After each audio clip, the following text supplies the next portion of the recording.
In my last video, I talked about how when bipolar people are in a state of acute psychosis, they can have very spiritual experiences, sometimes even thinking that they're Jesus. However, experiences during acute psychosis can also be quite terrifying. But what's interesting is that even these terrifying experiences can have a spiritual dimension because in some way people have the feeling that the devil is after them. Sometimes people see devils and feel like they're being chased by them. Other people feel like somehow that they're possessed and the devil is inside them. At certain points, some people actually feel like they are the devil in the same way that others have felt that they're Jesus. And then other people will have the devil or demons saying terrible things to them, like that they should kill somebody or kill themselves, that they're shit, that they're worthless, things like that. And so along with very loving experiences of good that we can have in psychosis, we can also have the dark side of the spirit world, experiences of evil. And more than any other, it's these dark and disturbing experiences that are the most difficult for people to work through. And they raise a very important point about the theory behind the videos I've presented up to now. You see, so far I've been saying that an acute psychosis starts when we have a collapse of the ego and you're left to experience your own soul. But if what you're experiencing is your own pure soul, where does the evil come from? Well, in truth, it certainly looks like our souls are not entirely pure. As I've mentioned in other videos, during our lifetimes we become traumatized by certain things, and if we don't experience all the feelings of our traumas, then they will stay with us as energies, in a sense contaminating our souls. And on another level, it certainly seems that some of us, if not all of us, have a certain amount of evil born into us when we come into this planet. Now, I know this idea is unpopular with some people, but certainly in Christianity there is the belief that we are born having original sin. That's why we need a baptism.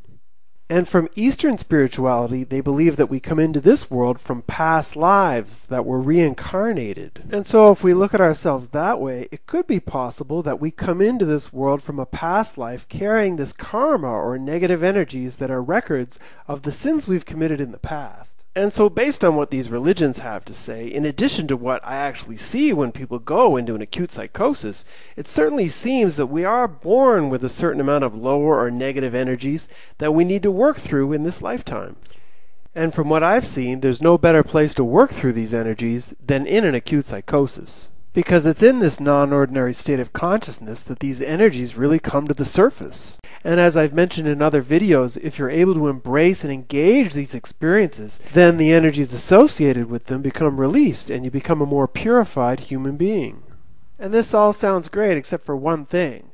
When these energies are dark and disturbing and evil, it's very easy to go into a state of denial about what's happening to us. And once we're in denial about our own inner experience, then we start to project it. And once you start projecting, then you're in real trouble. Now, what is projection? Well, basically it's anything that's going on inside of you that you decide is actually happening outside of you, that's going on around you. And the most famous form of projection is paranoia. Paranoia comes in a variety of shapes and sizes, but they all have one thing in common. It always feels like someone or something is out to get you. People think that the CIA or the FBI is after them, or that maybe they're being monitored or even controlled by space aliens, or even the Illuminati, whoever that is. It could be your psychiatrist who's spying on you to make sure you take your medication, or even your friends and family that are conspiring against you. For one homeless guy in my neighborhood, his problem is snakes. He's totally concerned that snakes are going to crawl up his pant legs. Germs can also be a big problem because they're invisible and they exist everywhere. And in many situations, the paranoid person will have the feeling that the groups that are after them, although maybe not the snakes and the germs, will have some sort of surveillance equipment to keep an eye on them as well. Paranoid people can have the sensation that their phones are being tapped when they're really not, or that there's hidden cameras in their homes, or maybe even that someone's put a microchip in their brain in order to control them. Now, where does the paranoia come from? Well, I think Dr. Stan Grof has the best explanation that I've found so far, because he thinks that when the ego collapses, often we find ourselves in this cosmic oneness where there's no boundaries. And in that oneness we can feel connected to everything and it can feel quite good. But the dark side is that if there's no boundaries, then there's also no defenses. And whatever's out there can get in here and get to me and attack us. And I think a great example of this is when people start to have psychic sensations. Once in an acute psychosis, people become extremely sensitive and may even have the feeling that they're becoming psychic, reading other people's thoughts. And while some people might enjoy this newfound sensation, other people can have the reverse feeling that, uh-oh, if I can read other people's thoughts, then maybe they can read my thoughts. And that's the paranoid part of the whole thing. Now, as I've said in many videos, I think it's very possible to heal yourself from bipolar disorder and episodes of acute psychosis. However, if somebody is really locked into a series of paranoid thoughts, that healing process becomes extremely difficult. Because the paranoid person is projecting their inner experience and not dealing with it, that means that they're not healing. It's impossible for them to move through the process. Now, while there is the possibility that a very compassionate support team is able to turn the paranoid person around and get them to engage their process, there is also the darker possibility that the paranoid person blames the support team for what's happening to them and refuses their help entirely.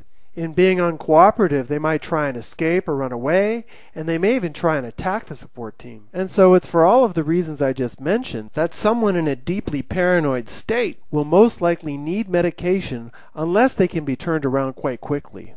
Now, this may be a shock to people who followed my work, but what you need to understand is that in a state of paranoia, there's no healing taking place and the person is suffering unnecessarily. And so while it is true that many paranoid people will need medication, I hope that we can use it in the future as a tool and not as a way of life. And what that means is that while the person is being medicated, they're also working to get in touch with the feelings that they were rejecting while they were in psychosis. Because what you normally find is when you meet somebody that's had a very traumatic psychosis, chances are they've also had a very traumatic life. So whether you feel that devils and demons are after you, or you're scared of the teddy bear in your bedroom, in the end, all of these experiences are rooted in the dark and fearful energies that are within ourselves. And while it may be very difficult sometimes, still, the more you're able to work through these energies, the better off you'll be.